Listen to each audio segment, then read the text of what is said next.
नान्नज परिसरामध्ये प्रचाराचा शुभारंभ तुम्हा आम्हा सर्वांचे लाडके नेतृत्व, महाराष्ट्राचे युवा नेतृत्व माननीय रोहितदादा पवार साहेब यांच्या मातोश्री आणि तुम्हा आम्हा सर्वांच्या आई साहेब यांच्या प्रमुख उपस्थितीमध्ये आज प्रचाराचा शुभारंभ नंदादेवीच्या चरणी नारळ फोडून त्या ठिकाणी सुरू केलेला आहे। खरं तर आज या नान्नज गावामध्ये आल्यानंतर किंवा प्रचाराच्या निमित्तानं येत असताना जी या गावामध्ये जी पोकळी निर्माण झालेली जाणवते ती म्हणजे खऱ्या अर्थानं ओबीसी बांधव जे आहेत आमचे सर्व माई समाज असेल, सगळ्या आमचे ओबीसी बांधव असतील, त्यांना माझी विनंती आहे की मी असा आज या ठिकाणी सगळे ज्येष्ठ नेते, मोठे नेते, मी एक तरुण युवा कार्यकर्ता आहे आणि रोहित दादांचा कार्यकर्ता आहे। मला सर्व तरुण युवांना सांगायचंय की ज्यावेळेस आपल्या स्वतःवरती वेळ येते, आपल्याला नोकरीचा विषय असेल, आपल्या शिक्षणाचा विषय असेल किंवा आपले जे काही सगळे प्रश्न असतात त्या प्रश्नांना मार्गी लावण्यासाठी खऱ्या अर्थानं कणखर आणि खंबीर नेतृत्व जर कोण असेल तर ते रोहित दादा पवार आहे।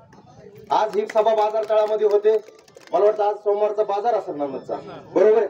माता भगिनी बाजारामध्ये जातात, बाजारामध्ये गेल्यानंतर त्या ठिकाणी मेथीची जुडी असेल किंवा मेथीची पिंडी असेल किंवा आपण एखादी झाडणी जरी घ्यायची म्हणलं तरी ती 10 वेळा आपण ते विचार करून चापसून चुपसून त्या ठिकाणी झाडणी आपण त्या ठिकाणी घेतो, मेथीची पुडी घेतो, त्या ठिकाणी आपण त्या बाजारामध्ये विक्रेत्याला आपण त्या ठिकाणी भांडतो की 2 रुपये कमी दे, त्या ठिकाणी बाजारभाव जास्त आहे। खरं तर आपण बाजारामध्ये जर समजा 10 रुपयाच्या 15 रुपयाच्या त्या पिंडीसाठी आणि त्या झाडणीसाठी जर त्या विक्रेत्याला आपण भांडत असतो किंवा आपण त्या ठिकाणी ही करत असतो तर या ठिकाणी महाराष्ट्राचं नेतृत्व ठरवलं जाणार आहे काय? हे महाराष्ट्राचं नेतृत्व ठरवत असताना माझी कळकळीची विनंती आहे की मी म्हणत नाही की भावनेच्या आहारी जाऊ नका, तुम्ही आत्मपरीक्षण करा। त्या ठिकाणी दोन्ही उमेदवार असतील, राम शिंदे सर असतील, रोहित दादा पवार असतील। मी एवढा मोठा नाही की कुणावरती बोलण्यासाठी एवढं माझी उंची नाही, पण मला प्रामुख्याने माझ्या सर्व माता भगिनींना, तरुण बांधवांना, ओबीसी बांधवांना सर्वांना सांगायचंय की आपण त्या ठिकाणी दोन्ही व्यक्तींचं जसं आपण एका तराजू मध्ये माप करतो त्या तराजू मध्ये दोन्ही व्यक्तींना, दोन्ही आमदारकीसाठी उभा राहिलेल्या शिंदे साहेब असतील आणि आपले रोहित दादा असतील, दोन्हींना त्या ठिकाणी ठेवा आणि त्या ठिकाणी आत्मपरीक्षण आपल्या स्वतःच्या मनाला विचारा की आपल्या सुखामध्ये दुःखामध्ये धावून येणारं व्यक्तिमत्व कोण असेल तर ते रोहित दादा पवार साहेब आहेत। आणि त्यामुळं खऱ्या अर्थानं या ठिकाणी सांगितलं जातं की भूमिपुत्र म्हणून आज त्या ठिकाणी प्रचार केला जातो, तर भूमिपुत्र खरं तर आपल्या सुखात दुःखात आपल्या वाईट काळात जो माणूस धावून येतो तो खरा भूमिपुत्र असतो। आणि खऱ्या अर्थानं मला वाटतं की आवर्जून मी या ठिकाणी सांगेल की माळी समाज बांधवांसाठी सांगेल की जवळ्यामध्ये त्या ठिकाणी सावतामाळी मंदिरासाठी रोहित दादांनी 28 लाख रुपयाचा निधी दिलाय। आणि सगळ्यात महत्वाचा विषय म्हणजे आरणमध्ये जिथं आम्ही सावता महाराजांना आमचं सर्वस्व मानतो, सावता महाराजांना आम्ही आमचं दैवत मानतो, त्या आरणच्या विकासासाठी दादांनी स्वतः कुठल्या शासकीय निधीतनं नाही करता 5 कोटी रुपये खर्च करून आपल्या कर्जत जामखेडच्या जनतेसाठी त्या ठिकाणी आपल्याला राहता यावं, दर्शन घेता यावं, त्यासाठी खऱ्या अर्थानं त्यांनी 5 कोटी रुपयाचा निधी दिलाय।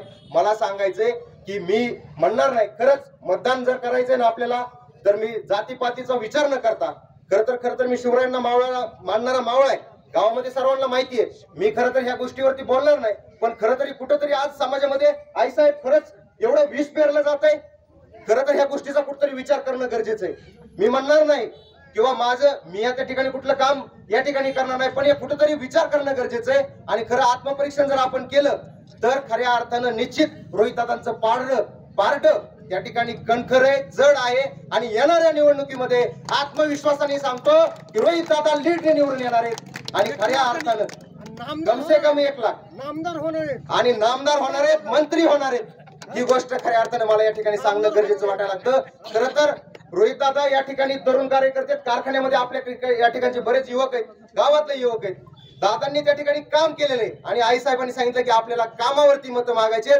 आपल्याला कुठल्या गोष्टीवरती मतं मागायची नाहीत। आणि खऱ्या अर्थानं रोहित दादांच्या पाठीशी तुम्ही सर्वांनी उभं राहावं एवढी कळकळीची विनंती या ठिकाणी करतो। आणि आवर्जून सांगतो, खरं तर माणसं घडली तर इतिहास घडत असतो, माणसं आडली तर इतिहास आडत असतो। समाजामध्ये धर्म मोक्ष मोहमाया यांचे विवेचन करणारे ग्रंथ खूप झाले, त्यांच्यावरती हात ठेवून त्यांचा अभ्यास करणारे विद्वानही खूप झाले, परंतु छातीवरती हात ठेवून काम करणारे रोहित दादा सारखी माणसं आपल्या या ठिकाणी कमी पडायला लागले। आणि खरं तर अशा माणसांना त्या ठिकाणी ताकद देण्याचं काम खऱ्या अर्थाने तुम्हाला आम्हाला करायचंय। कुठल्याही बोलतापांना बळी न पडता, कुठल्याही जातीपातीच्या याच्यामध्ये बळी न पडता रोहित दादा सर्व जाती धर्माच्या माणसांसाठी तळमळीनं काम करतायत. कधीच दादांनी त्यांच्या 5-10 वर्षाच्या कालखंडामध्ये जातीपातीला थारा दिला नाही. प्रत्येक समाजाच्या माणसाला हाताला हात धरून त्यांचे प्रश्न सोडवण्याचं काम, आरोग्याचा प्रश्न असेल, शिक्षणाचा प्रश्न असेल, नोकरीचा प्रश्न असेल, कुठला ऍडमिशनचा प्रश्न असेल, तळमळीनं दादांनी कुठलाही, आता त्यांनी सायकली वाटल्या 14,000, त्यावेळेस दादांनी भेदभाव केला नाही की हा भारतीय जनता पार्टीचा आहे आणि हा राष्ट्रवादीचा आहे. तसं जर दादांच्या मनात असतं तर आज आमच्या गावामध्ये प्रत्येक तालुक्यामध्ये सायकली दिल्यात. तिथं कुठलाच विचार त्यांनी केला नाही आणि कुठल्या निधीतनं सरकारने सायकली नाही दिल्या. त्या दादांनी स्वतः सायकली देण्याचं काम केले. मग जर तो माणूस आपल्या मुलांनी शिक्षण घ्यावं, आपल्या मुलांनी मोठं व्हावं, त्या ठिकाणी मोठ्या पदावरती जावं, रानात येणाऱ्या आपल्या लहान मुलांसाठी जर सायकल देण्याची त्याची भावना असेल तर मला वाटतं एवढं जर तो माणूस आपल्यासाठी तळमळीनं काम करत असेल तर मला वाटतं दादांना संधी देणं गरजेचं आहे. आणि दादांना जर संधी दिली तर येणाऱ्या काळामध्ये MIDCचा प्रश्न असेल, पाण्याचा प्रश्न असेल, कर्जत जामखेडमध्ये दादा पाणी खेळवल्याशिवाय राहणार नाहीत. ही खऱ्या अर्थानं गोष्ट तुम्हाला सर्वांना आवर्जून सांगतो. आणि माता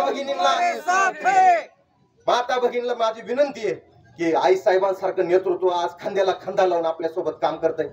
बचत गटाच्या माध्यमातून त्या ठिकाणी माझी आई एका बचत गटामध्ये, त्या ठिकाणी स्टेट बँकासारख्या बँका त्या ठिकाणी बचत गटाला कर्ज देत नव्हत्या.